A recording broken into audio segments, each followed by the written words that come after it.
नमस्ते बच्चों, आज हम कक्षा दूसरी हिंदी बाल भारती की किताब में से पाठ 7 परोपकार का फल इस कहानी के स्वाध्याय के प्रश्न हल करेंगे। तो चलो बच्चों, पहला प्रश्न देखते हैं। स्वाध्याय का पहला प्रश्न है, सुनो और समझो। बच्चों, यहाँ पर कुछ लिखा हुआ है, इसे आपको सुनना है और समझना है कि क्या है।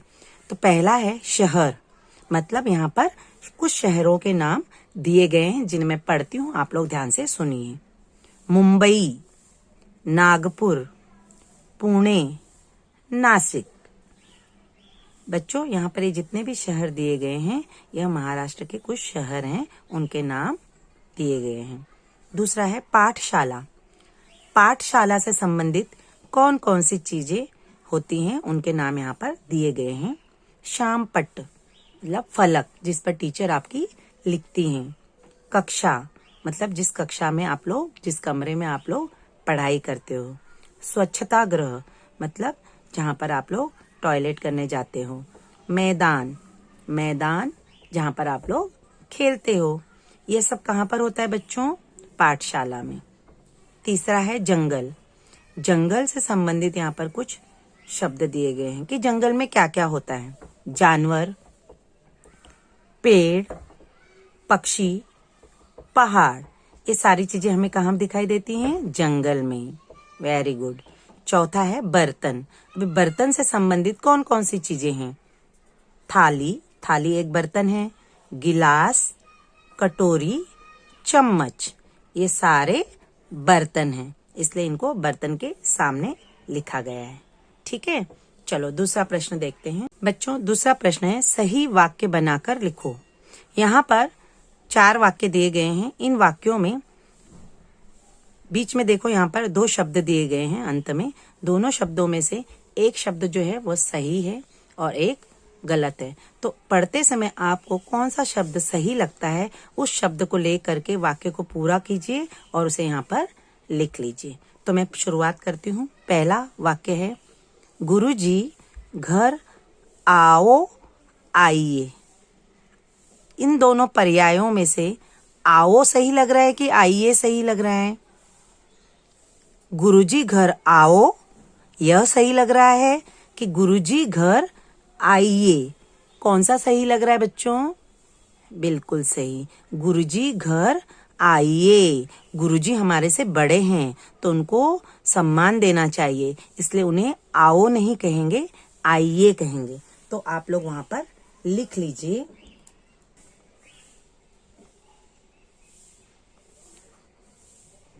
गुरुजी घर आइए। ठीक है, यह सही वाक्य है, गुरुजी घर आइए। अब दूसरा है, तुम मेरे साथ पढ़ो पढ़िए। कौन सा सही लग रहा है? तुम, ये जो शब्द है, हम अपने से छोटों के लिए या अपने से बराबरी वालों के लिए उपयोग में लाते हैं। तो तुम मेरे साथ पढ़िए, यह सही लग रहा है कि तुम मेरे साथ पढ़ो? कौन सा वाक्य सही लग रहा है? बिल्कुल सही, तुम मेरे साथ पढ़ो, क्योंकि वह हमारे साथ का है, दोस्त है कोई, तो हम उनसे बात कर रहे हैं तो हम उनसे ऐसे ही बात करेंगे कि तुम मेरे साथ पढ़ो। पढ़िए ये शब्द जो है वो आदर सूचक शब्द है, जो हम अपने से बड़ों के लिए उपयोग में लाते हैं। तो हम लिखेंगे यहाँ पर, तुम मेरे साथ पढ़ो। ठीक है। तीसरा है, आप मुझे पेंसिल दो दीजिए। दो और दीजिए, इन दोनों में से कौन सा सही है? यहाँ पर देखो, आप मतलब अपने से बड़ा, हमारे से कोई बड़ा इंसान है तो उसे हम क्या कहेंगे? दीजिए। दो ऐसा नहीं करेंगे। ठीक है, आप मुझे पेंसिल दो यह नहीं कहेंगे, आप मुझे पेंसिल दीजिए। ठीक है, आदर के साथ उन्हें, उनके साथ बात करेंगे। तो आएगा, आप मुझे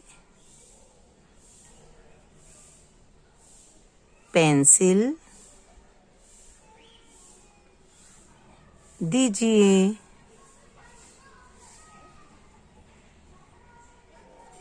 पूर्ण विराम। ठीक है बच्चों। अब अगला है चौथा, हाथ जोड़कर नमस्ते करो करिए। हाथ जोड़कर नमस्ते करो, यह सही वाक्य लग रहा है कि हाथ जोड़कर नमस्ते करिए। हाँ बिल्कुल सही, हाथ जोड़कर नमस्ते करो। हम किसी अपने से छोटे से कह रहे हैं कि हाथ जोड़कर नमस्ते करो। हाथ जोड़कर नमस्ते करो, पूर्ण विराम। ठीक है, एक बार मैं पढ़ती हूँ, आप लोग ध्यान से सुनिए। गुरुजी घर आइए, तुम मेरे साथ पढ़ो, आप मुझे पेंसिल दीजिए, हाथ जोड़कर नमस्ते करो। ठीक है। अगला प्रश्न है बच्चों, अगला प्रश्न है तीसरा, राजा और बूढ़े आदमी के संवाद कक्षा में कहलवाएं। बच्चों, राजा और बूढ़े आदमी के बीच में कौन कौन सी बातें हुई उसे संवाद कहते हैं। ठीक है, उसे आप लोग याद कर लीजिएगा और जब स्कूल शुरू होगी आपकी तो अपनी कक्षा में उसे अपने दोस्तों के साथ में कहिएगा। ठीक है। अगला प्रश्न है चौथा, पढ़ो और लिखो। पढ़ो और लिखो, यहाँ पर कुछ प्रश्न दिए गए हैं, उन्हें आपको पढ़ना है और समझकर उसके सामने आगे उसका उत्तर लिखना है। तो पहला है, एक अक्षर के शब्द। एक अक्षर के शब्द लिखना है, मतलब एक अक्षर का ऐसा शब्द जिसका कुछ ना कुछ अर्थ होता होगा। जैसे माँ, माँ यह एक अक्षर वाला शब्द है। वैसे ही कोई और शब्द सोचो जो एक अक्षर का हो। मैं यह एक अक्षर का शब्द है। दूसरा बताइए, है भी एक अक्षर का शब्द है। उसी तरह से दो, वे, यह भी एक अक्षर वाले शब्द हैं, आप लोग लिख सकते हैं। दूसरा है दो अक्षर के शब्द। यहाँ पर दिया गया बेटा, मैं लिखूंगी पौधा, राजा, इसमें भी दो अक्षर हैं, इसमें भी दो अक्षर हैं। ऐसे ही अन्य कोई भी शब्द आप बना सकते हैं, जैसे खाना, हमें, आम। इस तरह से आप कोई भी दो अक्षर वाले शब्द बना सकते हैं और यहाँ पर लिख सकते हैं। अगला है तीन अक्षर के शब्द। यहाँ पर दिया गया है भारत, मैं लिखूंगी आदमी। इसमें तीन अक्षर हैं और उससे एक शब्द बन गया है। इनाम, इसमें भी तीन अक्षर है और शब्द बना है। ऐसे ही आप लोग जगह, महान, इस तरह के तीन अक्षर वाले शब्द जो हैं वो बनाकर इसके सामने लिख सकते हैं। बच्चों, अगला प्रश्न है पांचवा, आकृति में लिखो। यहाँ पर एक आकृति बनाई है, मतलब बीच में एक चौखट है, उसके दोनों तरफ दो चौखट दिए गए हैं और बीच वाले चौखट में लिखा गया है कि राजा की विशेषताएं, मतलब जो राजा था, परोपकार का फल, इस कहानी में जो राजा था उसकी क्या विशेषताएं थी, बताओ बच्चों। हाँ बिल्कुल सही, वो जो राजा था वह न्यायप्रिय था, न्यायप्रिय और दानी था। तो उसकी दोनों विशेषताएं हम इन दोनों चौखटों में लिखेंगे। न्याय प्रिय और दानी, यह राजा की विशेषताएं थी। राजा कैसा था, न्यायप्रिय और दानी था। तो उसकी विशेषताएं हमने इन चौखटों में लिखकर इस आकृति को पूर्ण किया। अब आगे दो बच्चे हैं जो कुछ कह रहे हैं, वह हम पढ़ते हैं क्या कह रहे हैं। तुम्हें कौन सा फल पसंद है, वह पूछ रहे हैं कि तुम्हें कौन सा फल पसंद है, तो अपनी पसंद का फल बताओ। मुझे तो आम का फल बहुत ही पसंद है। क्या आपको आम पसंद है या कोई और फल पसंद है? सेब, केला, चीकू, पपीता, कौन सा फल पसंद है आप मुझे बताइएगा। ठीक है। ये लड़की कह रही है फल खाने के लाभ बताओ। बच्चों, फल खाने से क्या लाभ होता है? फल खाना सबको अच्छा लगता है ना।